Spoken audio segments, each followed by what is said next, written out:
Hello and welcome to another episode of Birth of a New Dimension. My name is Aurora, I am your host, and I will be speaking today all about the value of being submerged in the physical.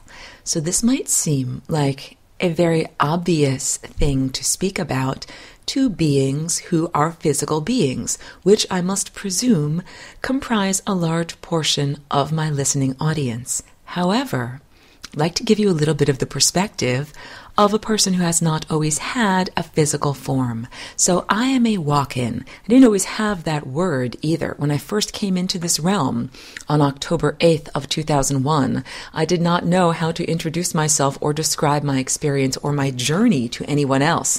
And it was not until many years later when I was on some of my adventures in Woodstock, which is where I originate from, where I met a dear friend who, after I told her my story, she said, "I know what you are. You're a walk-in." And she gave me then a book called ET 101. And this is the handbook for the ground crew. If you have access to this book, I highly recommend it. I'm not sure if it's still in print, but this book, first of all, it was like I had been here for several years already, and I finally got the instruction manual, and that helped immensely.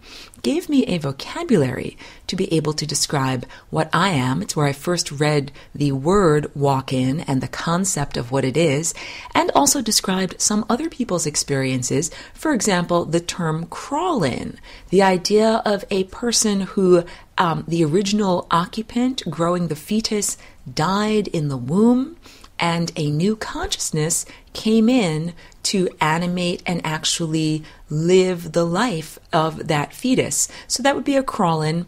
I am a walk-in, meaning that I entered into the adult physical human form of this body when the previous occupant died. So there was a biological and consciousness death.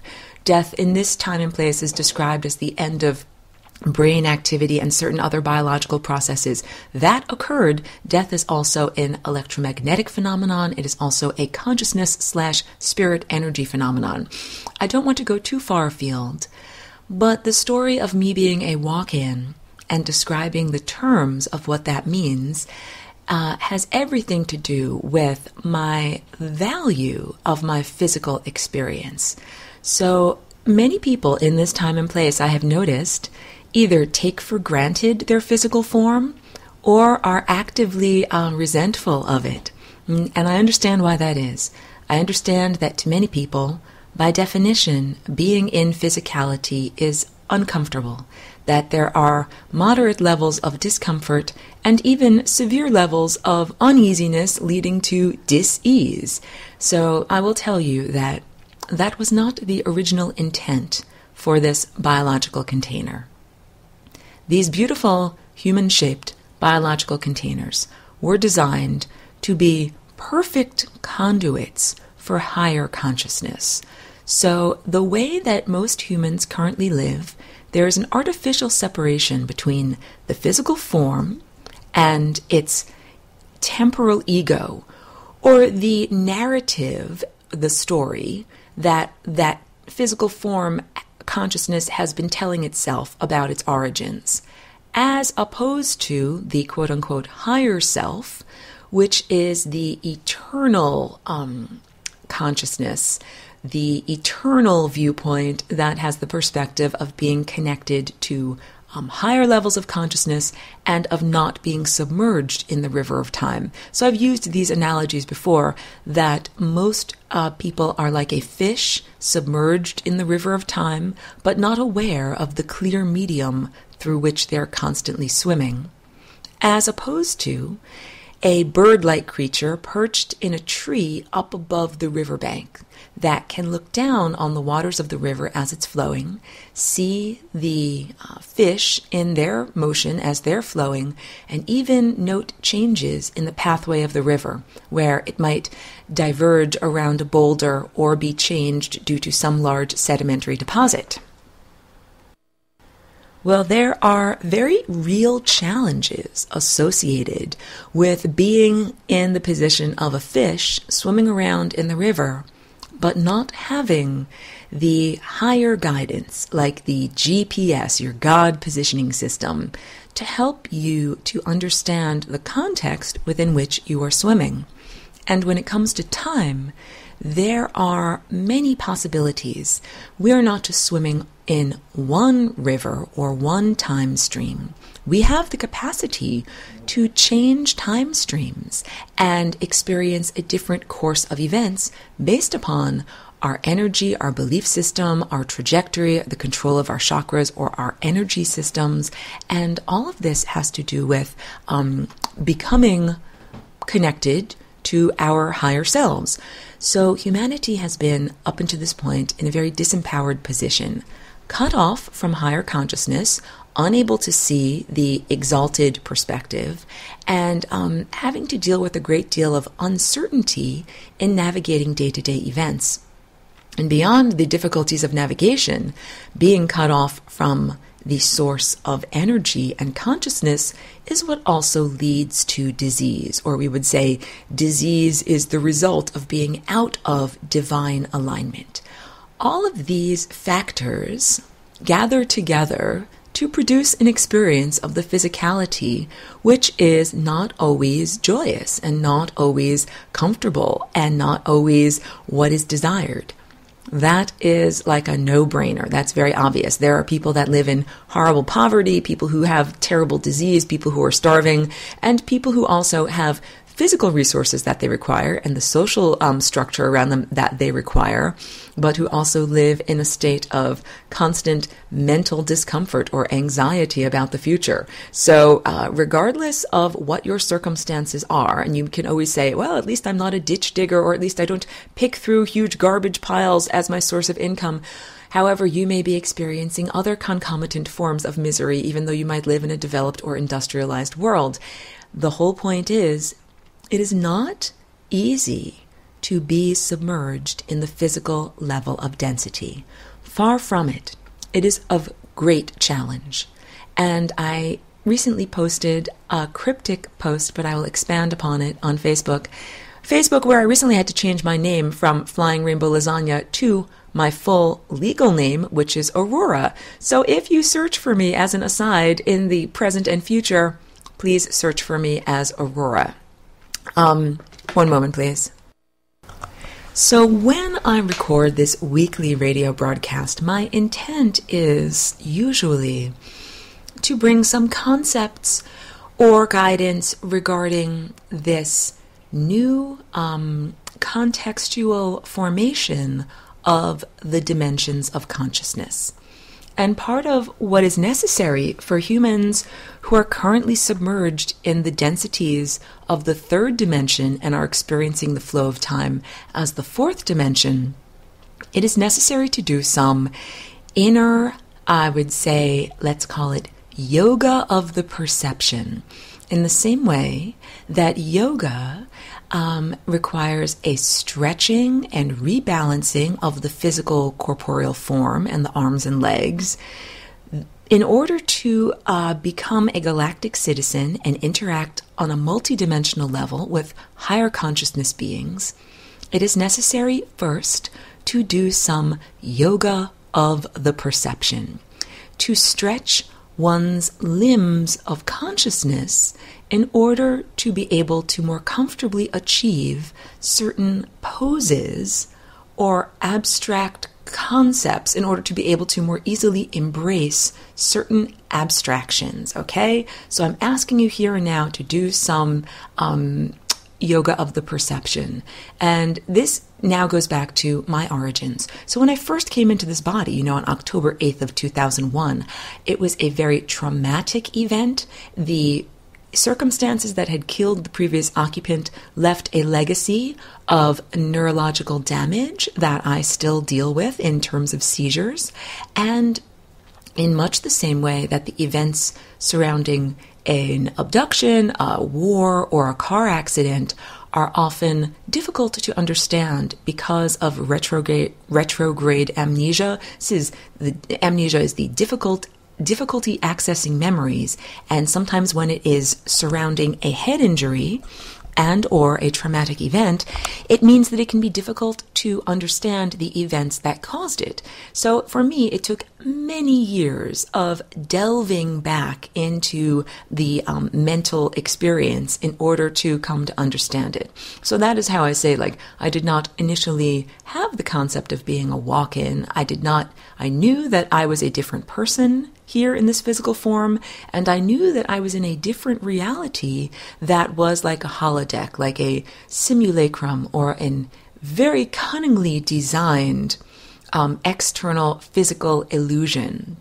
However, I was not able to consciously say, I know who I am, I know where I came from. It took me years to piece together the story. So I now understand and have the conscious concept of where I came from before I was in this physical body. I come from a collective. When I say collective, I mean a telepathic grouping of consciousness entities.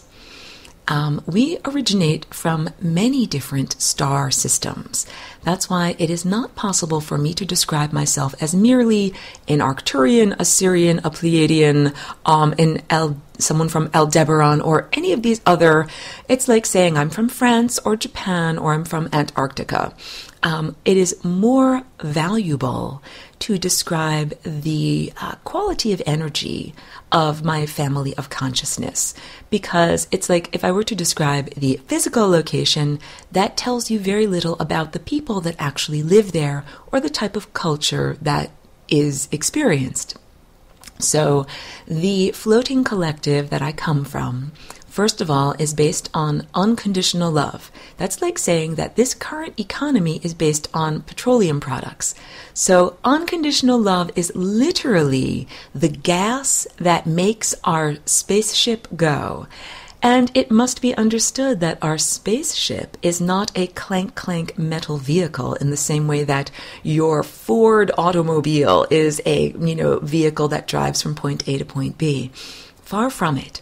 Our vehicle, or our vessel, is a living being, and it is comprised of the myriad of smaller consciousnesses that create the totality of the larger consciousness, in exactly the same way that your individual organic body is comprised of the totality of the lives of all of the individual living cells.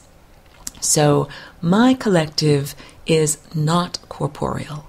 We are non-corporeal. We are energy, consciousness, non-physical light. So light as it is perceived by your physical eyes. The colors of the spectrum that I use throughout my artwork and throughout my teachings. And brief tangent, please join Lessons for Full Spectrum Humans. The January semester is beginning and we are enrolling presently. So in order to learn more about how the colors of the spectrum affect you and your chakras, please sign up. These colors, though, are the physical manifestation of our physical hardware and its perception. There is light, that is consciousness light, that exists beyond the limitations of the electromagnetic spectrum.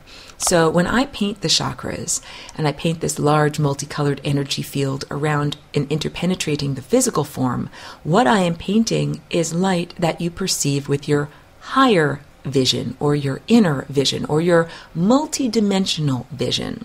It is light that is analogous to what one perceives when you are on an inner journey, like a psychedelic or hallucinatory journey, or we could call it neurological light. It is the type of light that blind people, some people who are blind from birth, are still able to perceive light, but it is not the light that enters their retina from their eyeballs. It is the light that exists as direct neural stimulation. So all of this as an understanding that what science recognizes and describes as light is just a sliver of the phenomenon of consciousness. And also that part of what I am here to teach and model for others in the physical is the process of accreting light, to gather together light and to form one's light body. So the light body literally is not light that is glowing like a candle. It It is not the type of light that you can use as a flashlight to find your car keys in a dark parking lot. It is light that is made of information.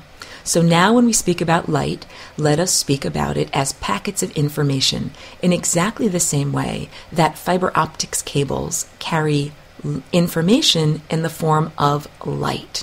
Or you can think of it as when I enter a dark room, I cannot see or know anything because there is no light. When I put light into that room, I now am able to perceive information. So I come from a floating or traveling collective of consciousnesses that are made of pure light or pure information.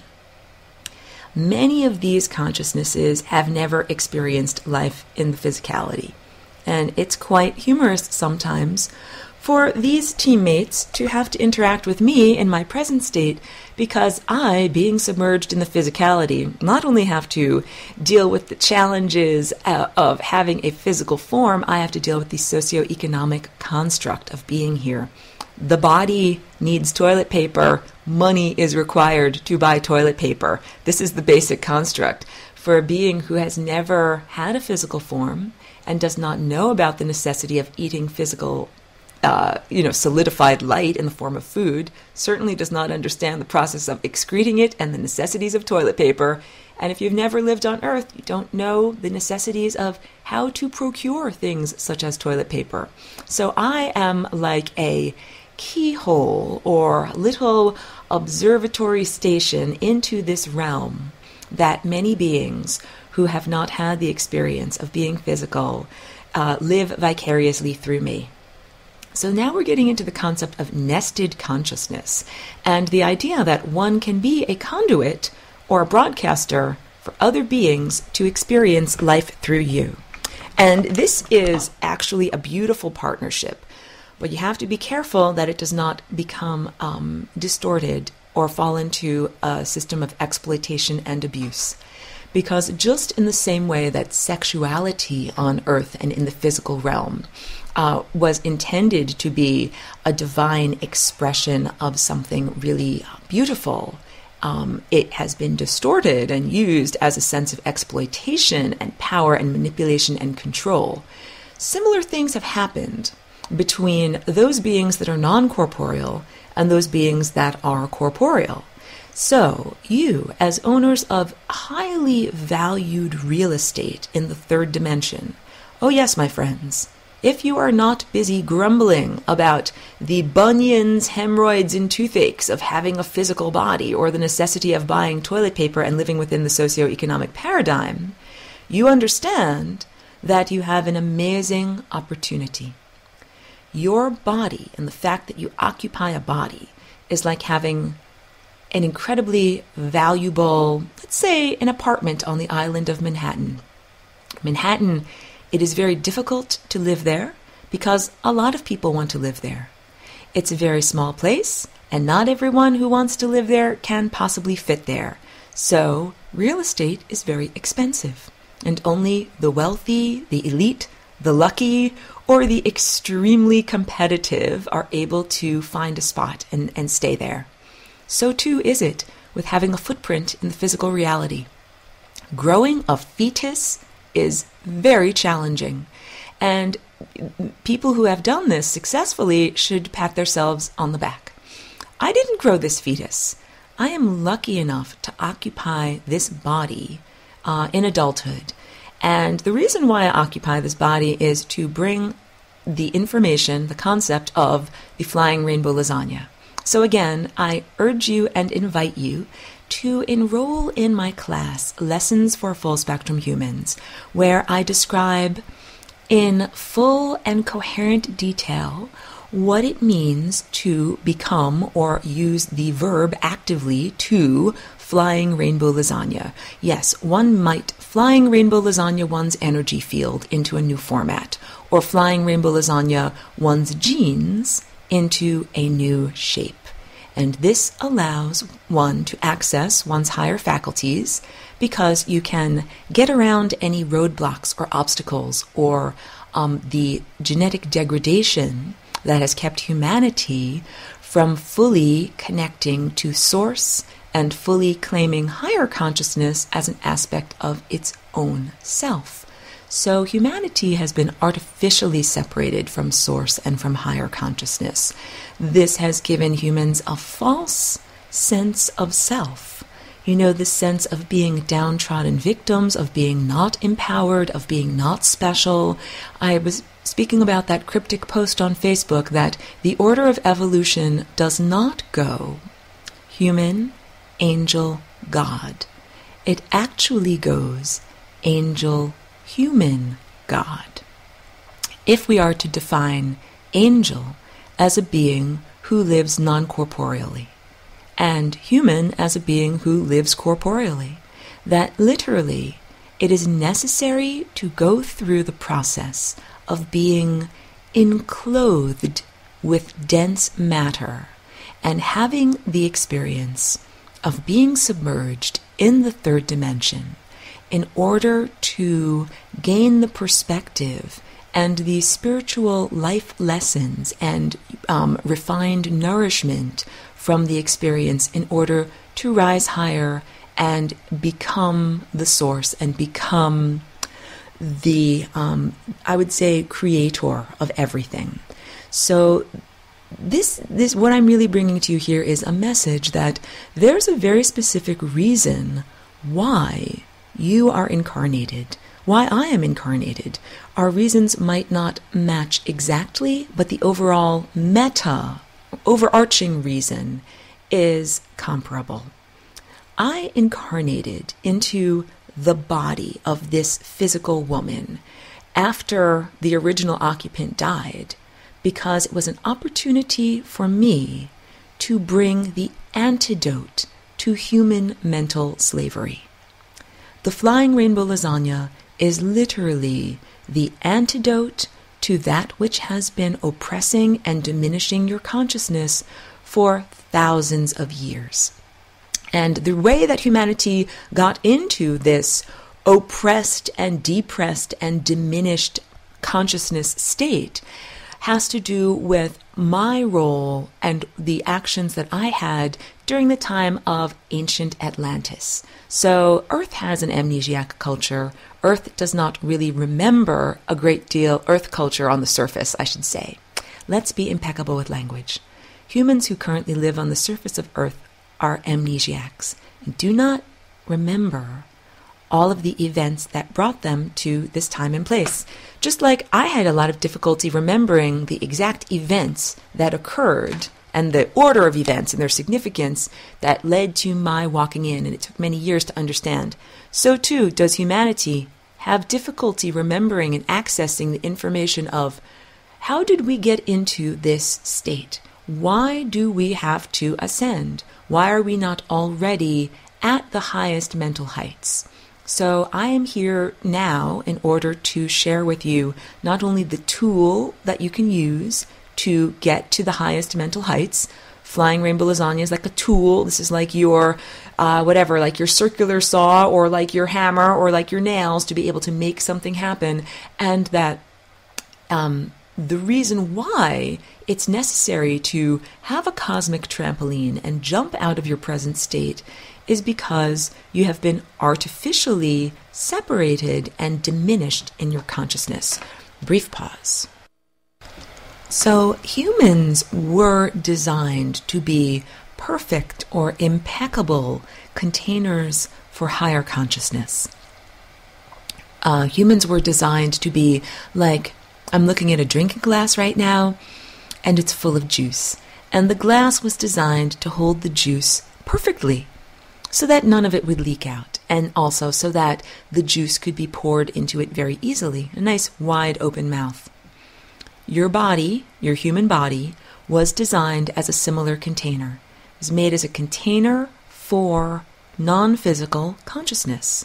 It was not meant to be a glass that could only be filled up once in an entire lifetime, and that the container or the water would then leak out the bottom and never be able to be refilled.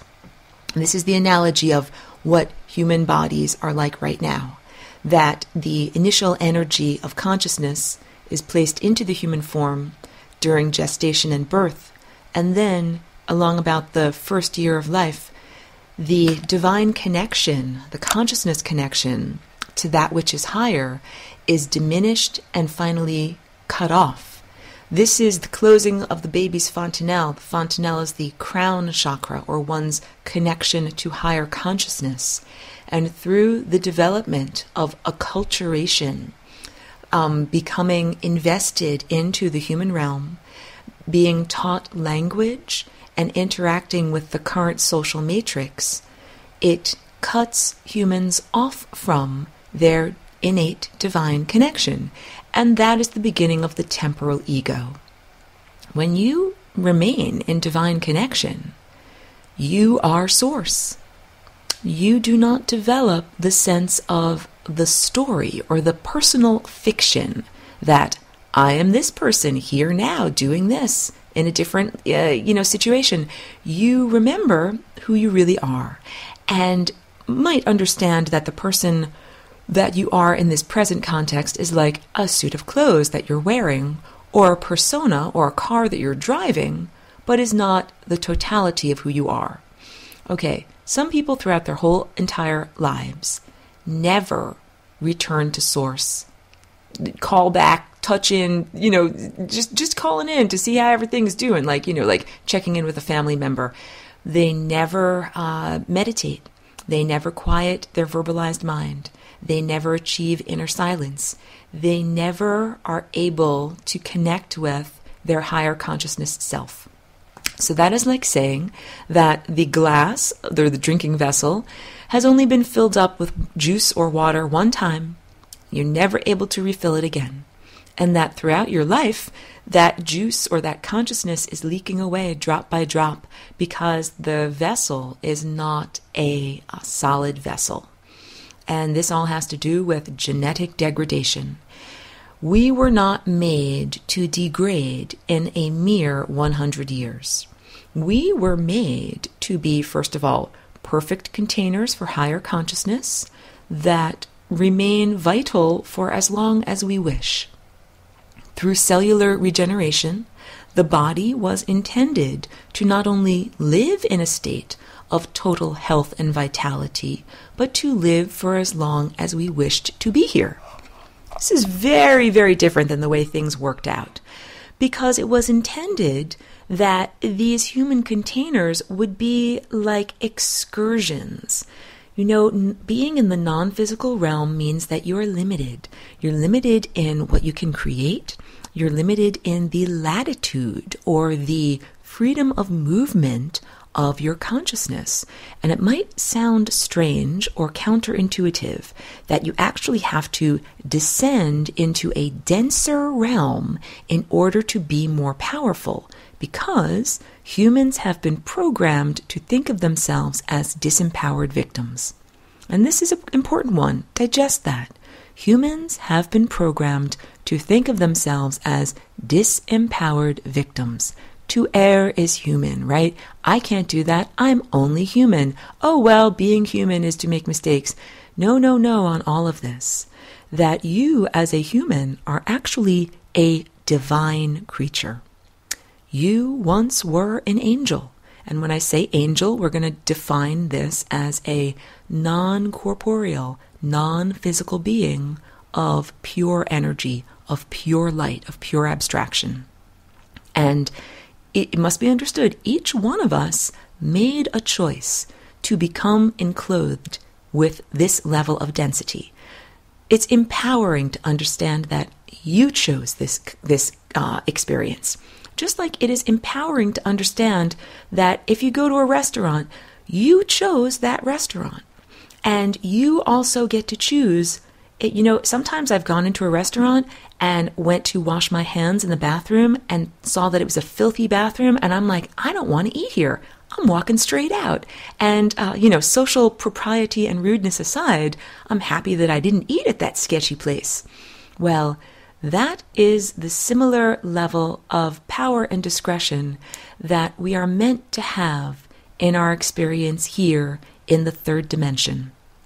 far from being disempowered victims, we are meant to be here with discretion and to say, do I choose to have this experience? And if I don't like what I see, I should be able to change and rectify it, or find a new situation, or find a new restaurant, quote unquote.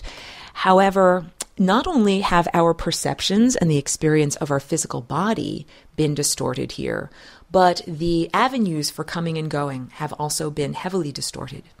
So the concept of karma, the concept of incarnation and reincarnation have all been hijacked and distorted. This also speaks to why you might not be happy being here and having a physical body. Like, I'm all happy to be here and have a physical body. When people meet me in life and they know me, I am happy to eat food. I am happy to go grocery shopping and buy wonderful fresh vegetables. And when I eat, I'm like, oh, food is wonderful. And you know something? Taking a hot shower or a bubble bath is wonderful. And hugging a cat is wonderful. Like, these are enjoyable things to do with the physical body. Looking at colors, using your senses. I mean, I have really abstract entities who are climbing over each other for the opportunity to be here and taste what a raspberry tastes like. Literally, to them, it is an honor and a privilege to be able to taste a raspberry. I have interdimensional beings who, they're part of my crew and they live vicariously through me. And they love to go food shopping with me. And I love to go food shopping. I love to go to the produce section and look at the colors and smell the herbs. Even if I'm not buying a particular fruit or herb or whatever, I'll take time to smell it. These are things that many people in this time and place take for granted or don't fully appreciate, because the body is seen as a burden. The physical existence is seen as a burden. The even being here is seen as a chore or something that's a contract that you can't get out of. It's like, oh, I'm stuck at this restaurant. I don't get to choose what is on the menu, and I have to eat what comes to me on my plate. And I'm here to tell you no, no, and no, that you are not stuck at this restaurant. It was never intended to be that way. That the food at the restaurant was intended to be much better and much more satisfying to you. And that it was intended that if you chose to, you could leave the restaurant and go to a different restaurant whenever you wanted. This is what life was like in ancient Atlantis before the degradation, before the fall of consciousness, before the harmful lower vibrational service to self entities imposed themselves on the genetic structure of humanity and this planet and took away your divine consciousness connection to source. So, yes, life on Earth has become a choreful, tedious existence. But it was not intended to be that way. It was intended to be a wonderful expansion of experience, expanding the realm of power from the non-physical realm into the physical realm. The physical realm is meant to be a stage upon which all of the waves, particles, forces, and consciousnesses can manifest and act. And if you look at the Flying Rainbow Lasagna, and I almost always in my teaching use paintings and drawings and visual accessories in order to share these concepts. Here on the radio, I paint a picture with my voice and I still refer to some of my artwork.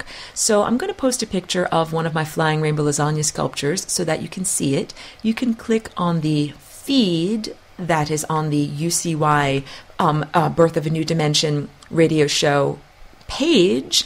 It's connected to my Facebook page, and that way you can actually see the picture that I'm talking about. If you look at the Flying Rainbow Lasagna, you'll see that the shape itself, the sculptural form, connects together the red area and the violet area, but that the bands of orange, yellow, green, blue, and indigo do not connect. And what that really means is, in terms of one's chakras, the red represents the physical realm, and the violet represents the connection to the divine or higher consciousness or source. It means that all of us are connected energetically at the source, and all of us are connected energetically in the physical realm. but the intervening steps, the intervening notes on the scale or intervening gears on the transmission are not directly connected. And what that means is if some aspect of inner emotion needs to interact with some other aspect of inner emotion, it can do it in two places. It can either do it at the source, because the source is infinity. The source is literally the presence of all that is. It is the presence of everything. So, of course, everything is there. And the other place where it can interact is in the physical realm. So anger, or an emotion, let's say, cannot interact directly with someone else's emotional center. If you have anger in your emotional center, you cannot directly express it and send it to someone else's emotional center. It has to come through the physical realm. It has to be expressed through your physical body. It can be expressed by punching someone in the face, or by shouting angrily, "I hate you," or by shaking your fist, or by writing an angry song. But the point is, the emotion itself is expressed through the physical form. I'm starting to paint a picture for you here where you see that far from being disempowered victims, stuck in a situation that you don't like and can't control, you are on a stage or in a forum or a context that is a magnificent context where everything is being acted out and everything is being displayed. This is like if you've ever done embroidery, this is like the front of the embroidery. Like there's all of these hidden knots and threads that are behind the surface that you're looking at. But when you look at the front part of the embroidery, it looks like a beautiful picture. So there's a huge value to being here in the physical realm. And I say this because I have to tell you, I have friends and acquaintances, some of whom are not happy to be submerged in the physical realm and be wearing a physical biological bodysuit, and some of whom are transitioning out using major disease as their way of transitioning. There is no judgment attached to my observation. I am simply seeing that people are making choices and creating trajectories based upon their choices. And also, I've been here sharing the information of the Flying Rainbow Lasagna to get you to understand not only is the quality of your experience of being in the physical realm intended to be much different and much better, you have options in terms of choosing how you exit the physical realm. So ascension is a concept that is like a new special on the menu.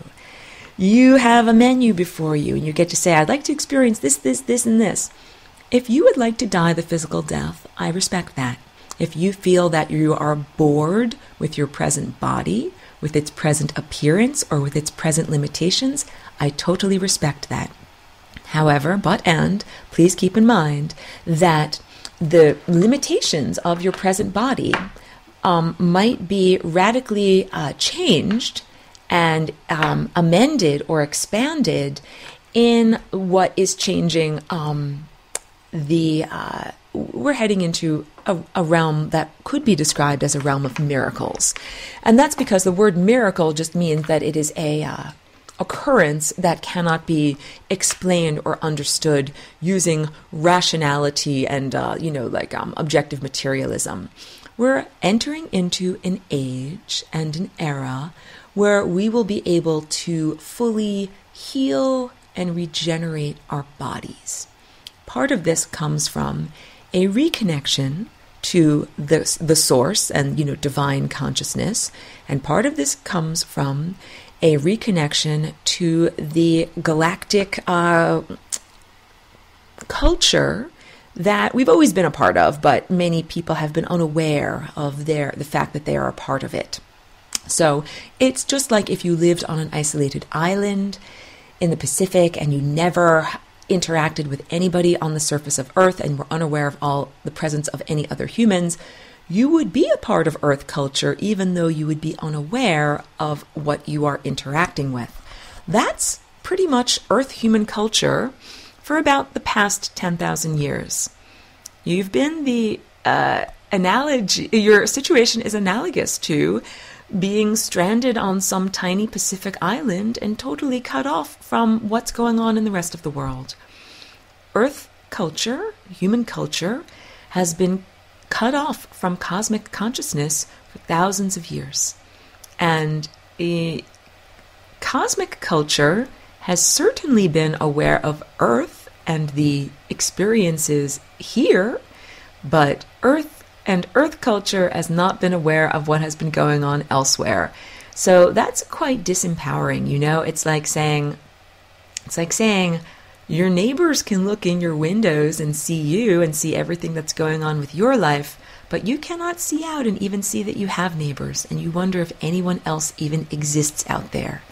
So, I mean, it's kind of funny to me when I still hear these scholarly conversations about, like, does life exist, quote unquote, out there in the universe? Like, it's laughable to me.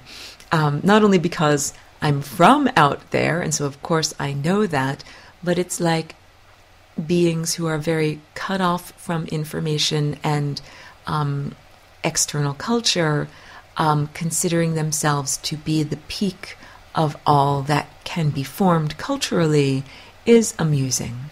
And there's a bit of hubris there. And in order to prepare for multidimensional interaction and contact, a little bit of that hubris has to be chipped away. So one thing is undervaluing oneself, and the other thing is overvaluing oneself.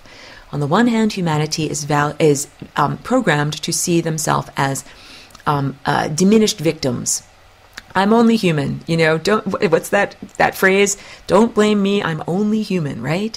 But on the other hand, humanity looks at itself as, quote unquote, the only intelligent life, and holds itself up as the peak of all that is. So I think I've mentioned this in the past, that first, humanity really needs to recognize consciousness that is in other non-humanoid formats on the surface of Earth. We're talking about dolphins, elephants, even insect life, bees. These are all incredibly sophisticated, intelligent beings. Yes, you can have a whole conversation with a bee, but you know something, the only problem is your vocabulary is extremely limited because you can't smell the great subtleties that bees can perceive. To them, you're like a dolt. You know, you are stupid. You are not a good learner because you're like totally insensate. Same thing with dogs. In many ways, you know how you condescend to dogs? Dogs are condescending to you. They're like, poor human. They can barely smell at all. So it must be understood that the biological apparatus within which you sit has a great deal to do with your perception and expectations. And so I have some of the same expectations because I wear this biological bodysuit, and I will tell you that I've been connected to non-human earthly intelligence since I came here. And a lot of the things, the cognitive dissonance, or the things that I did not understand, are the vagaries of the human realm and how they do not mesh with the natural realm. So, for example, it took me a long time to understand human economy because human economy is so artificial and does not reflect what are really the intentions and actions of the biosphere, like the way that plants, animals, insects, and, you know, organic life act and interact in the ecosystem, the living layer of Earth on her crust. The way that organisms interact on Earth's crust is way more cooperative and mutually beneficial than the way that humans act towards resources and towards one another. And that was very difficult for me to understand. However, of course, I have grasped the concept of economy. It's like if you wanted to be a cultural anthropologist for, Victorian London, and you had to come to understand, this is why chimney sweeps are disenfranchised, and this is why these people over here are the ones who have the money, and this is why Eliza Doolittle sells flowers on the street. So now we understand. So it took a little while, it took a few years, but I came to understand human and earthly economy. And part of this is also, in order to heal a disease, one must first understand the disease, its symptoms, and its origins. And I would say that earthly economy, as it presently stands, is diseased. It is part of the levels of out of balance feelings or unease that have been programmed into the physical realm. So I'll also offer options and positive information. Got a few more minutes left here on this broadcast because we are moving into a new realm. The Flying Rainbow Lasagna is a bridge that bridges the inner realm, what you would call inner, the world of pure consciousness, energy, spirit, and mentality and perception, with what you would call the outer realm. Outer, and we develop this sense of inner versus outer as part of the dualistic nature of our egoic existence. Again, to clarify, when you are a tiny infant, your fontanelle is open, your crown chakra is connected to the source, and you have a sense of just being one with the universe. As you become more a part of individualized human society, your connection to source diminishes. The fontanelle closes, the plates of the skull fuse together, and the baby begins to learn language and begins to have a sense of the self versus the environment. The baby touches itself and says, I feel that, that's me. The baby touches the crib or the wall and says, I don't feel that, that's not me. And this process of learning by experimentation goes on throughout life. We learn, this is mommy and daddy, but they're not me. At a certain point in adolescence, we learn that mommy and daddy do not equate with me. So mommy and daddy might be extremely conservative Christians, and you might reject their value system wholeheartedly. You might say, mommy and daddy, you might be Mormons, but I don't want to be a Mormon, or maybe something else. Maybe you are being trained and programmed to follow a particular profession, like to be a lawyer. And at a certain point, you're like, that's you, that's not me. Or oftentimes people will say, like mom and dad, you're meat eaters, but I want to be a vegetarian. Or how about this? You like classic rock, I like hip hop. At a certain point, one asserts one's individuality from family, and eventually one develops one's own personal narrative, the sense of ego, or the story of who you are. So I went through all of these stages of development, not in infancy, but in chronological adulthood. And although I didn't have to go through the same rudimentary learning processes of learning my own body versus the environment, I had to learn about how to delineate, basically how to have my own desires and my own agenda as opposed to following other people's agenda. Because being connected only to source and not having an ego means that the only agenda that you follow is that of the divine, higher consciousness, source. However, if you are submerged within a social context of people who are all acting on their own personal agenda, then you are at a great disadvantage. Because their personal agenda might be something like, give me all of your money right now. And even though it is not source's agenda for you to be impoverished and them to be enriched, it is their personal agenda. So now we begin to see how the ego that is cut off from source desires to serve itself, and it desires to maintain its own existence. People often fear death because they fear the death of their ego, because they identify wholeheartedly with ego. So death is a flowing membrane. I have posted this on picture to correlate with this concept on my radio broadcast in the past. It's a picture that looks like a vortex cut away in cross-section so that you can see the shape of the membranes that make up the sides, and also the timelines that make up the interior, and the understanding that the sides of the vortex, or what would be like the membrane of the tent, if it was shaped like a circus tent, that the tent skin itself is like a waterfall made out of a sheet of flowing energy, and that your timeline, when it reaches its final denouement, you reach that flowing membrane of death, and that you are unmade. The consciousness that is your temporal egoic consciousness is like a sweater that you have knitted or crocheted together during your lifetime. And when you meet the flowing membrane of death, that sweater is unmade. The thread is pulled and it is unmade, and that entire thread is brought back to the very beginning and knit into a new format. And you try it again until you get the format that is the right format that can fit through the tiny wormhole that exists at the top of the vortex. It exists where we would call it where the pole fits into the tent, or like where the yurt pole comes down the center of the yurt. At that place in the diagram, there is a tiny exit of this reality. But in order to get through that exit, you must be lean and fit. And that's not just referring to your physical form, it is referring to one's ego.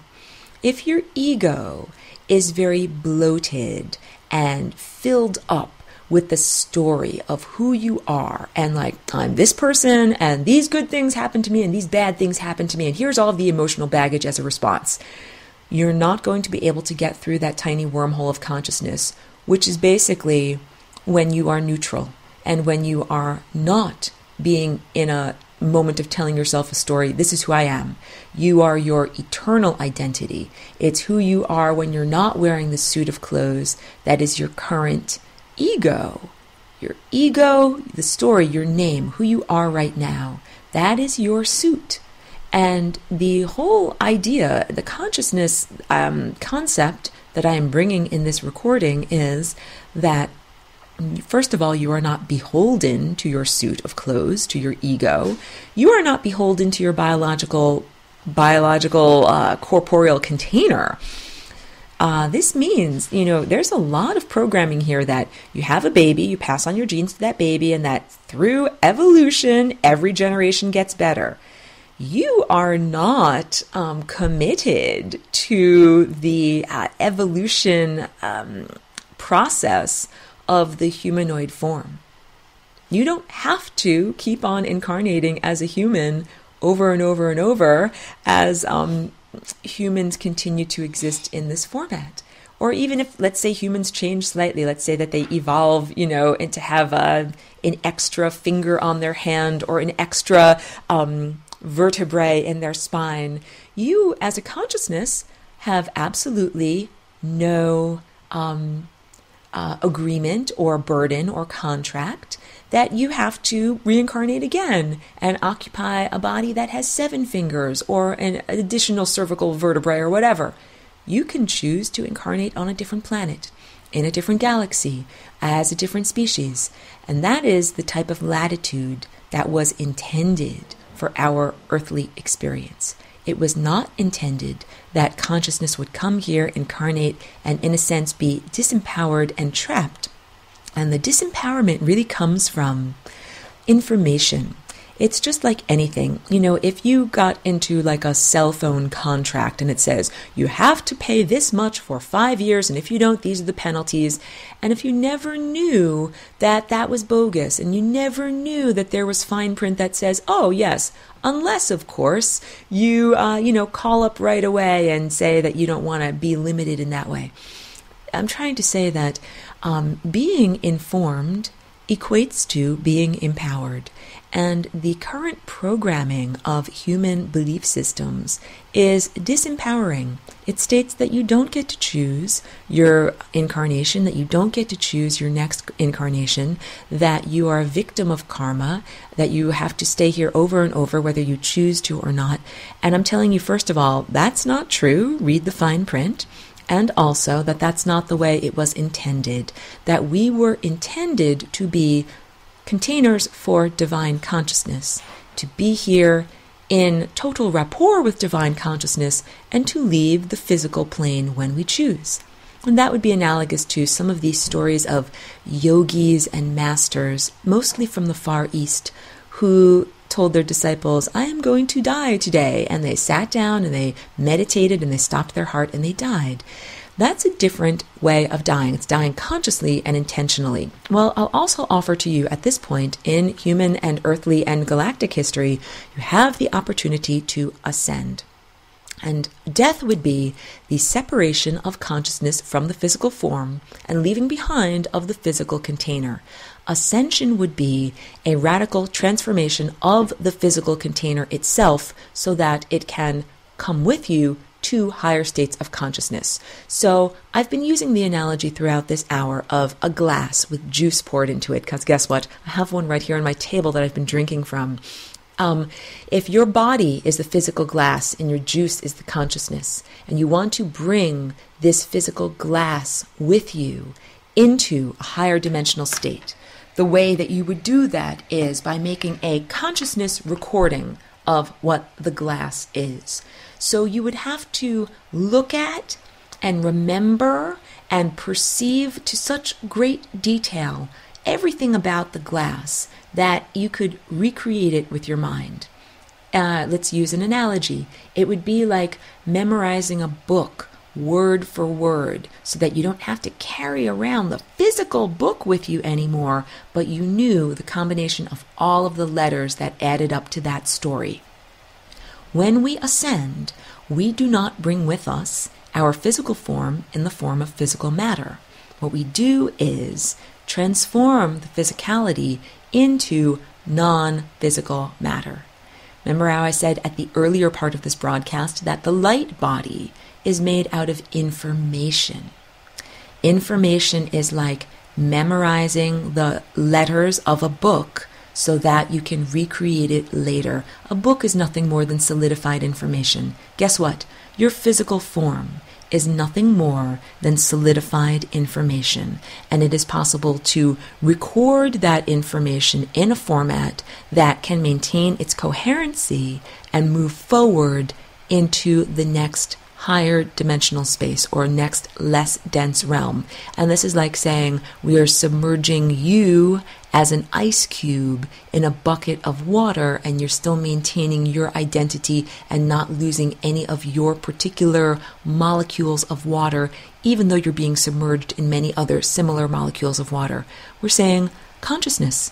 You take your consciousness and submerge it in a sea of consciousness, but without losing any of your own individuality. Thank you so much for joining me. Thank you so much for tuning in, taking the time to listen to and wonder about and learn about consciousness.